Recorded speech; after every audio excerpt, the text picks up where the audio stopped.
नमस्कार, स्वागत है आप सभी का। आई होप कि आप सभी काफ़ी अच्छे होंगे और आप लोगों की तैयारी भी काफ़ी अच्छी चल रही होगी। आज का हमारा जो मुद्दा है वो है बिहार पीएससी। जैसा कि आप सबको पता है कि अभी कुछ दिनों पहले बिहार पीएससी के फॉर्म आए थे और देखते देखते वो पूरा समय आपका निकल गया है। अब उसकी एग्ज़ाम की जो घड़ियां हैं बहुत नज़दीक आ चुकी हैं, पेपर हमारे बहुत पास में हैं। और ये एक सामान्य सी बात है, जब हम किसी एग्ज़ाम को तैयार करते हैं, किसी बड़े एग्ज़ाम को लेकर तैयार कर रहे होते हैं, स्पेशली वो जो हमारा ड्रीम हो, जहाँ से हमारे सपने पूरे हों, तो डर हमारे मन में रहता है कि तैयारी हमारी सही तरीके से चल रही है या नहीं चल रही है, अभी तक हमने क्या पढ़ा और आगे अब हम लोग कैसे पढ़ें। तो जब किसी परीक्षा का अंतिम समय आता है, जब किसी परीक्षा का नज़दीक समय आता है, तो विद्यार्थियों के मन में एक समस्या हमें बनी रहती है, अब क्या पढ़ा जाए। क्योंकि जैसे जैसे पेपर पास में आता जाता है वैसे वैसे डर भी हमारा बढ़ता जाता है। तो सारा सिलेबस कवर करें, कौन से इंपॉर्टेंट टॉपिक्स हैं, क्या अब फोकस किया जाए, पढ़ना चाहिए, किताबें पढ़नी चाहिए, नोट्स पढ़ना चाहिए, क्या पढ़ना चाहिए, इसको लेकर हमारे मन में एक परेशानी बनी रहती है। तो आज का हमारा जो सेशन है ये एक तो बिहार पीएससी को डेडिकेटेड रहेगा, और बिहार पीएससी के साथ में आप लोग अगर किसी दूसरे स्टेट पीसीएस की तैयारी कर रहे हैं या किसी एग्ज़ाम के लास्ट में कैसे तैयारी करना चाहिए, वो काफ़ी सारी बारीक बातें आप लोग यहाँ से सीखेंगे। तो बिहार पीएससी वाले बच्चों के लिए बहुत ज़्यादा मदद इससे मिलेगी। अगर आप किसी दूसरे पीएससी के एग्ज़ाम की तैयारी कर रहे हैं, सिविल सर्विस की तैयारी कर रहे हैं, किसी अदर एग्ज़ाम की तैयारी कर रहे हैं, आपके लिए ये महत्वपूर्ण हो सकती है क्लास। आप इसको पूरा देख भी सकते हैं, और आपका इंटरेस्ट ना हो तो बिल्कुल ना देखें, कोई दिक्कत नहीं है। देखिए बच्चों, अगर मैं बिहार पीएससी के अंतिम समय की तैयारी करूं तो आपके सामने बहुत सारे सवाल हैं। अब क्या किया जाए, क्योंकि ये रिवीजन का टाइम है। रिवीजन में क्या पढ़ा जाए, ये भी एक बहुत बड़ी समस्या है। सारी किताबें नहीं पढ़ सकते हैं, सारे नोट्स नहीं पढ़ सकते हैं। तो बेटा देखो, अभी तक आपने क्या पढ़ा है फ़र्क नहीं पड़ता, अभी तक आपने कैसे पढ़ा है फ़र्क नहीं पड़ता। ये आगे आने वाले आपसे 14-15 दिन जो हैं, 12-13 दिन आपके पास जो हैं, वैसे भी 2 दिन, पेपर के 2 दिन पहले तो आपको स्टडी बंद कर ही देना चाहिए। जनरली अपने आप को फ्री रखिए, थोड़ा सा नींद पूरी कर लीजिए, ताकि पेपर वाले दिन आपको परेशानी ना आए।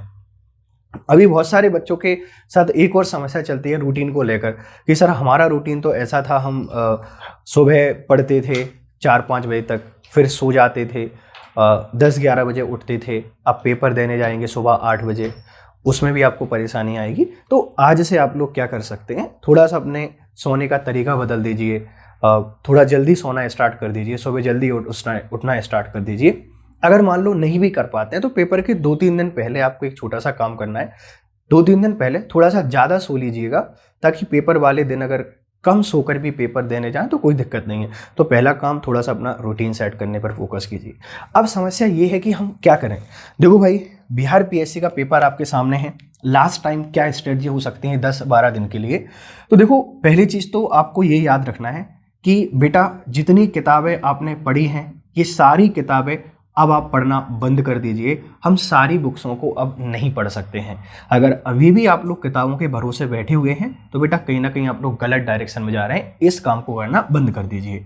दूसरा क्या कर सकते हैं, सर हमारे नोट्स बनाए हुए हैं, इन नोट्सों का क्या करें।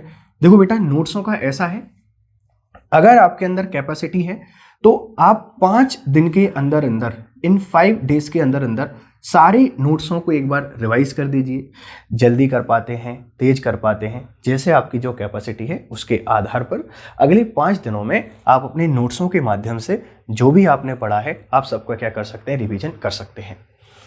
और करना क्या है बेटा, इसके साथ में आपको ये करना है कि बुक्स भी पढ़ना बंद कर दें, नोट्स भी पढ़ना बंद कर दें। तो सबसे बढ़िया ये रहेगा कि आप बिहार पीएससी के जितने PYQ आपको मिल सकते हैं, पुराने क्वेश्चंस पेपर हैं, उनको आप लोग फाइंड करें। कोशिश करें एक दिन में 2 पेपर लगाने की, कोशिश करें एक दिन में 3 पेपर लगाने की। ज़्यादा से ज़्यादा प्रैक्टिस सेट यहाँ पर लगा लें। और इसी के साथ में आपको क्या करना है कि जो भी आपके सब्जेक्ट हैं, सारे सब्जेक्ट 10 से 12 सब्जेक्ट हो जाते हैं जब हम लोग प्रीलिम्स की बात करते हैं। तो ये 12 सब्जेक्टों के आपको क्या करना है, MCQ ले लेने हैं। MCQ काफ़ी सारे पब्लिकेशन आपके पास निकालते हैं, और उनमें से वन ऑफ द बेस्ट आपके पास क्या है, घटना चक्र है। तो आप एक काम कर सकते हैं, जो घटना चक्र है, इस घटना चक्र के MCQ ले लीजिए, और एक दिन में एक सब्जेक्ट के ज़्यादा से ज़्यादा क्वेश्चन लगाने की कोशिश कीजिए। जो क्वेश्चन नहीं आते हैं उनको मेमोराइज करने की कोशिश कीजिए, क्योंकि देखो बेटा, ना तो किताबें पढ़ने का समय है, ना ही आपके पास नोट्स पढ़ने का समय है। अब तो ये अंतिम समय है तैयारी का। आप क्या कीजिए, ज़्यादा से ज़्यादा MCQ, ज़्यादा से ज़्यादा PYQ यहाँ से लगाइए।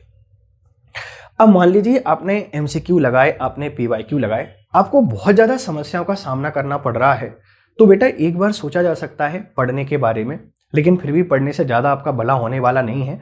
तो मैं हमेशा आपको सजेस्ट ये करूँगा, आप कोशिश करें कि MCQ और PYQ जो आपके पास होते हैं, आप इन पे क्या करें, ज़्यादा से ज़्यादा फोकस कर लें। इसी के साथ में आपको क्या करना है, मान लीजिए आपने MCQ लगाए, आपने PYQ लगाए, आप अगर कोशिश कर पा रहे हैं, ठीक ठाक आपका स्कोर हो जाता है, लेकिन कुछ टॉपिक्स ऐसे हैं, कुछ टॉपिक्स आपके पास ऐसे हैं जिनसे क्वेश्चंस लगभग हर साल रिपीट हो रहा है। मतलब कुछ टॉपिक होते हैं ना बेटा, जो रिपीटेड आपके पास टॉपिक होते हैं। अगर आपके पास ये रिपीटेड टॉपिक हैं और इनसे हर साल क्वेश्चन आ रहा है, आपसे एक भी साल नहीं बन रहा है, तो मेरा पर्सनल सजेशन आपके पास ये है, आप इन टॉपिक्स का थोड़ा सा अध्ययन कर लें अपनी पढ़ाई का जो समय है उसके अलावा। मेरे मतलब क्या है, देखिए बेटा, ये लास्ट टाइम है। इस लास्ट टाइम पे आपको 6 से लेके 8 घंटे का जो टाइम है, ये अपनी प्रिपरेशन को देना चाहिए। अगर आप फ्री बच्चे हैं, आप कुछ भी नहीं करते हैं, कोई काम नहीं करना है, जॉब नहीं करते हैं, आप हाउस वाइफ नहीं है, टोटल फ्री हैं, सिर्फ PSC की तैयारी कर रहे हैं, बेटा आप 10 से 12 घंटे का समय भी दे देंगे तो भी कोई दिक्कत नहीं है। जो लोग वर्किंग हैं, जो कुछ हाउस वाइफ हैं, कुछ और परेशानियां हैं, बेटा अगर आप लोग 4 से 5 घंटे का समय दे देंगे तो भी क्या रहेगा, सफिशिएंट रहेगा। डिपेंड करता है आप इसका कैसे यूटिलाइज करते हैं। तो देखो बेटा, लास्ट टाइम पे किताबें पढ़ना तो बहुत बड़ी मूर्खताई होगी, नहीं पढ़ना है। हमारे सारे नोट्स पढ़ना है क्या बेटा, ज़्यादा से ज़्यादा आप लोग 5 दिन पढ़ सकते हैं। अगर पढ़ लिए हैं तो नोट्सों को पढ़ने से भी बचिए। फिर क्या करना चाहिए, आपको PYQ लगाना चाहिए। जितने प्रीवियस ईयर क्वेश्चंस पेपर हैं सारे ले लीजिए, और सारे लेने के साथ आपको क्या करना है, इनको लगाना है, और एक दिन में 2-2, 3-3 पेपर लगा दीजिए। और पेपर देने जाने से पहले कम से कम 3 बार सारे PYQ लगा दीजिए, और कम से कम 3 बार जो MCQ की किताबें आप लोग लेंगे घटना चक्र की, ये आपको लेना है। ज़्यादा से ज़्यादा MCQ सॉल्व करना है आपको लास्ट टाइम पर। उनमें से अगर कोई एक आध टॉपिक ऐसा है जो रिपीटेड हो रहा है, हमसे बिल्कुल भी नहीं बन पा रहा है, आप उसके लिए अलग से टाइम निकालिए। टाइम निकाल के क्या करें, उसको पढ़ें। लगभग सारे टॉपिक नहीं बन रहे हैं तो बेटा कोई दिक्कत नहीं है, पढ़ने की ज़रूरत नहीं है। आप ये जो MCQ लगा रहे हैं, PYQ लगा रहे हैं, इन्हीं के भरोसे आपको क्या करना है, रहना है। ये मेरी कुछ आपको क्या है, पर्सनल सलाह है। इसके अलावा और हमें यहाँ पर क्या करना है, अपन उसके बारे में क्या करते हैं, थोड़ी सी बातचीत करते हैं। देखो बेटा, बिहार PSC का जो नेचर है, उस नेचर की जब भी हम लोग यहाँ पर बात करते हैं तो लास्ट टाइम पर कुछ सब्जेक्ट आपके पास ऐसे हैं कि अगर आपने बिल्कुल भी नहीं पढ़ा है, आप इन सब्जेक्टों को थोड़ा सा टाइम दे दीजिए। देखो, जब भी बिहार PSC की बात करते हैं बेटा, हिस्ट्री का यहाँ पर बहुत ज़्यादा इंपॉर्टेंस हो जाता है। हिस्ट्री की भी अगर मैं आपसे स्पेशली बातचीत करूं तो बेटा 2 प्रकार की, एक तो अपन बात करते हैं कौन सा, हमारा जो एंशिएंट हिस्ट्री है, इस एंशिएंट हिस्ट्री को आपको कवर करना है। दूसरा आपके पास जो मॉडर्न हिस्ट्री है, इस मॉडर्न हिस्ट्री का वेटेज बहुत ज़्यादा बढ़ जाता है, क्योंकि गांधी जी का राइज ही हमारे बिहार से हुआ है। चंपारण विद्रोह आपको पता है कि पहला मूवमेंट था इंडिया में, गांधी जिसमें पार्टिसिपेट करते हैं, सफलता मिलती है। तो हिस्ट्री का बेटा वेटेज बहुत ज़्यादा रहता है। आपको लास्ट टाइम पर ये हिस्ट्री को कैसे भी करके टाइम निकाल कर आपके जो नोट्स हैं, इन नोट्स से, या आपके पास जो बुक्स मटेरियल हैं, इन बुक्स मटेरियल से, या आपके पास जो MCQ वाली बुक है, इस MCQ से हिस्ट्री पे आपको क्या करना है, ज़्यादा फोकस करना है। हिस्ट्री के अलावा बेटा दूसरा जो मेजर टॉपिक साबित होगा बेटा, ये होगा बिहार स्पेशल। अब ये बड़ी समस्या है बिहार स्पेशल, क्योंकि जो बच्चे लोकल बिहारी हैं, जिनका मूल निवासी बिहार है, बेटा आपको तो कोई दिक्कत नहीं आनी, लेकिन फिर भी आप कोशिश करें कि बिहार GK पर एक बार अच्छी कमांड बना लें, ताकि आप पेपर देने जाएं तो इस वाले पोर्शन में आपके नंबर ना कटें। कुछ ऐसे बच्चे हो सकते हैं जो बाहर के हैं और इनको तकलीफ आ रही हो कोई बिहार को पढ़ने में, तो बेटा कोशिश करें आप लोग जो अदर स्टेट के बच्चे हैं, मान लीजिए कुछ अदर स्टेट के बच्चे हैं, आपको कोशिश ये करनी है कि कैसे भी करके जो बिहार आपके पास GK है, इस बिहार GK की आप लोग क्या कर लें, स्टडी कर लें। कहने का मतलब आपसे क्या है कि देखिए क्या आ सकता है बेटा, एक तो ज्योग्राफी यहाँ से आ सकती है, जब भी अपन बात करते हैं किसके बारे में, बिहार का भूगोल आपसे पूछा जा सकता है, यहाँ का कल्चर आपसे पूछा जा सकता है, और इतिहास तो बहुत भरा पड़ा है बिहार का, भगवान बुद्ध, भगवान महावीर की जन्मभूमि है, तो इतिहास तो इसका इम्पोर्टेंस है ही। इसके साथ में जियोग्राफी की बात करते हैं, कल्चर की बात करते हैं, यहाँ पर आपके पास जो एग्रीकल्चर है, इस एग्रीकल्चर की बातचीत करते हैं। गरीबी थोड़ी सी हमें देखने को मिल जाती है, गरीबी, बीमारियां और जो राजनीतिक हड़कंप यहाँ पर मचा रहता है, तो थोड़ा सा इन चीज़ों को आप लोग क्या कर लें, पढ़ लें। तो देखो बेटा, लास्ट टाइम पे पढ़ने के लिए पहला जो इंपॉर्टेंट टॉपिक आपका है ये हिस्ट्री है, दूसरा आपके पास क्या है, बिहार स्पेशल है, तीसरे टॉपिक की आपसे यहाँ पर बातचीत करूं बेटा, साइंस आपका जो है, आप इस साइंस पे फोकस करें, और स्पेशली साइंस में बेटा बायोलॉजी वाला पोर्शन। क्यों? क्योंकि अभी कोविड-19 की सिचुएशन को हम लोग यहाँ पर फेस कर रहे हैं, तो राज्य में हेल्थ व्यवस्थाएं कैसी हैं, कौन कौन सी स्कीम है जो राज्य में चल रही हैं, महिलाओं के लिए, बच्चों के लिए, बुजुर्गों के लिए, देश की स्कीम का यहाँ पर बेनिफिट मिल रहे हैं, क्या स्थिति है, हेल्थ इंडेक्स में कहाँ पर आता है बिहार, ये सारी बातें आपको साइंस में क्या करना है, देखना है। तो देखो बेटा, 3 टॉपिक ऐसे हैं जिन पे आपको पूरी अप्रोच लगानी है, हिस्ट्री पे लगानी है, बिहार स्पेशल पे लगानी है, साइंस पे लगानी है। ये लास्ट टाइम पे आपको पढ़ना है। ये 3 सब्जेक्ट आपने नहीं पढ़े हैं, फिर भी पढ़ के चले जाइए बेटा। इसके पीछे कारण ये है, आप लोग देखेंगे कि 70 से लेकर 75% के आसपास जो पेपर है बेटा, आपको इन्हीं तीनों के आसपास देखने को मिलेगा। 66 भी जो बिहार पीएससी आपकी हो रही है, इसमें कुछ भी नहीं आता है, फिर भी 15 दिन में पढ़ा जा सकता है। इंपॉर्टेंट बात है, ऐसा तो नहीं है हमें कुछ भी नहीं आता। अदर स्टेट वाले बच्चों, हिस्ट्री आपको आती है, साइंस आपको आती है, बिहार पे फोकस करना है। बिहार वाले बच्चों, बिहार आपको आता है, हिस्ट्री आपको आती है, साइंस पे फोकस करना है। तो ये कुछ क्राइटेरिया है जहाँ पे आप लोग क्या कर सकते हैं, फोकस करके जा सकते हैं। इसके अलावा अगर आप थोड़ा सा और फोकस करना चाहते हैं बेटा, एक आपको याद रखना है, हमारा जो एनवायरमेंट वाला सेक्शन है, ये ज्योग्राफी की जब भी अपन यहाँ पर बातचीत करते हैं, इसमें एनवायरमेंट वाला सेक्शन, और थोड़ा सा आप एक नज़र मान लीजिए किस पे, पॉलिटी पर। ये मोस्ट इंपोर्टेंट टॉपिक हैं 3, हिस्ट्री, बिहार और साइंस, इन 2 पर भी फोकस कर सकते हैं। अब एक बहुत बड़ी समस्या आपके सामने है, current affairs. Sir current affairs की तैयारी कैसे करें? क्योंकि दिनों दिन पेपरों में करंट अफेयर्स का वेटेज बढ़ा, फिर कम हुआ, फिर बढ़ा। अब असमंजस में है, पढ़ा जाए या नहीं पढ़ा जाए। कोशिश करिए एक ईयरली मैगजीन लेने की, जो मार्केट में पतली से पतली मैगजीन आपको मिल जाए, आप उसको ले लीजिए। 2 से 3 बार उसको पूरा पढ़ जाइए। लास्ट के 15 दिन पूरे टाइम करंट अफेयर्स में मत गुजार दीजिएगा, क्योंकि जनरली बच्चे क्या करते हैं, पूरे साल करंट अफेयर से दूर रहते हैं। लास्ट का जो समय आता है 10 से 15 दिन का, जहाँ पर ज़्यादा से ज़्यादा एमसीक्यू सॉल्व करना चाहिए, जहाँ पर ज़्यादा से ज़्यादा पीवाईक्यू सॉल्व करना चाहिए, उस समय हम लोग क्या करते हैं, करंट अफेयर्स के चक्कर में परेशान होते रहते हैं। पूरे टाइम करंट अफेयर्स पढ़ते रहते हैं, सवाल आते हैं कितने, 2-4। तो करंट अफेयर्स के लिए सेपरेट टाइम निकालिए। अगर मैं प्रोवाइड करा सकता हूँ, कोशिश करूँगा 2 से 3 सेशन आपको करंट अफेयर्स के प्रोवाइड करा दूँ, जो बिहार पीएससी में तो आपको मदद करेंगे ही करेंगे, साथ में SSC, railway, Vyapam, state PSC, UP के जो पेपर हैं, उन सब में भी आपकी क्या करेंगे, मदद करेंगे। तो लास्ट टाइम पे आपको क्या करना है बेटा, ये कुछ ऐसी चीज़ें हैं जिनका आपको थोड़ा सा याद रखना है। पीवाईक्यू सॉल्व करना है, एमसीक्यू आपको सॉल्व करना है।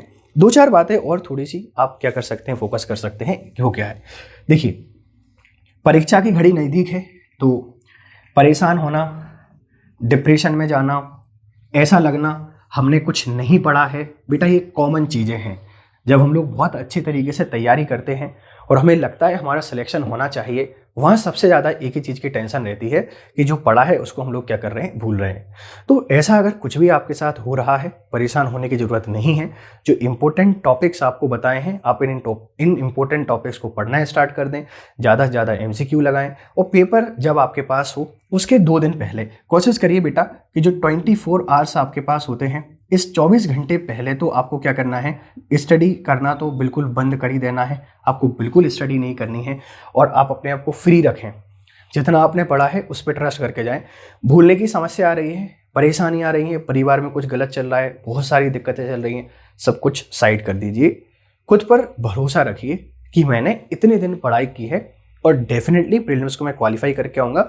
बेटा देखो, प्रीलिम्स आपके पास सिर्फ एक क्वालिफाइंग एग्जाम है, और इस क्वालिफाइंग एग्जाम की जब भी अपन यहाँ पर बातचीत करते हैं, तो क्वालिफाइंग में हमें ज़्यादा लोड नहीं लेना है। कोशिश करनी है कि हम जो कट ऑफ आपके पास मार्क हैं इस कट ऑफ को क्या कर दें, क्रॉस कर दें, इससे ज़्यादा हमें नहीं चाहिए। मतलब अगर मैं आपसे बातचीत करूं, बेटा जो 70 से लेकर 75% के आसपास स्कोर है, आप इसको कर लें। ज़्यादा सीआरटी लेना चाहते हैं तो 80% के आसपास स्कोर, जो कि बहुत टफ हो जाता है पीसीएस के एग्जाम में, आपके लिए क्या रहेगा, सफिशिएंट रहेगा। टॉप करने से कोई आपको मेडल नहीं मिलेगा, परेशान नहीं होना है। कुछ टॉपिक ऐसे हैं जो बिल्कुल भी नहीं आते हैं, उनके सिर्फ एमसीक्यू लगा लीजिए। कुछ टॉपिक ऐसे हैं जो बहुत अच्छे से आते हैं, बेटा ऐसा भी नहीं है कि आप क्या करो उनको ही पढ़े जा रहे हो। जो हमको आता है उसको पढ़ने में इंटरेस्ट आता है तो उसमें भी टाइम खराब नहीं करना है। कुछ टॉपिक ऐसे हैं जो नहीं आते हैं लेकिन कवर हो सकते हैं, तो उन टॉपिक को आप लोग क्या करें, कवर करके जाएं। जैसे हिस्ट्री में बहुत सारे राजवंश हैं, वॉर हैं, वो आपको याद कर लेना है। कुछ सिस्टम हैं, मिडिवल हिस्ट्री में बहुत सारे सिस्टम चले हैं, राजवंशों के उत्तराधिकारी हैं, किसके बाद कौन आया, क्रोनोलॉजी, मूवमेंट कब चले, ये बहुत आती है क्रोनोलॉजी। हम ज्योग्राफी की बात करें तो सेंसस से क्वेश्चन आने की संभावना रहती है। बिहार का सेंसस, इंडिया का सेंसस, सब लोग पढ़ें।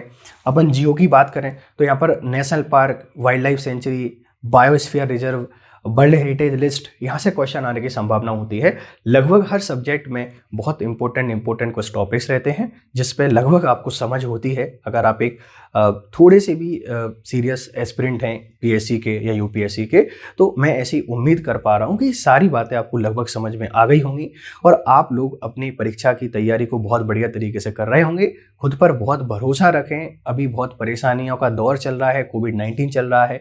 पेपर देने जाओगे उसके एक दिन पहले भी हम लोग थोड़ी सी बातचीत करेंगे कि लास्ट टाइम पर आपको कैसे पेपर को अटेम्प्ट करना है, कैसे आपको पेपर को देना है। ये मेरी तरफ से एक इनिशिएटिव है। जब भी आपका कोई पीएससी का पेपर आएगा उसकी इन्फॉर्मेशन आपके सामने लेकर आऊँगा, पेपर को कैसे तैयार करना चाहिए ये भी आपके सामने लेकर आऊँगा, और लास्ट टाइम पे कैसे आपको पेपर देने जाना है ये भी आपके सामने लेकर आऊँगा। तो बढ़िया तरीके से पढ़िए, परेशान होना बंद कर दीजिए, मस्त रहिए, खुश रहिए, और मिलते हैं अगले सेशन में। Thank you very much for discussion. Have a nice time and good day.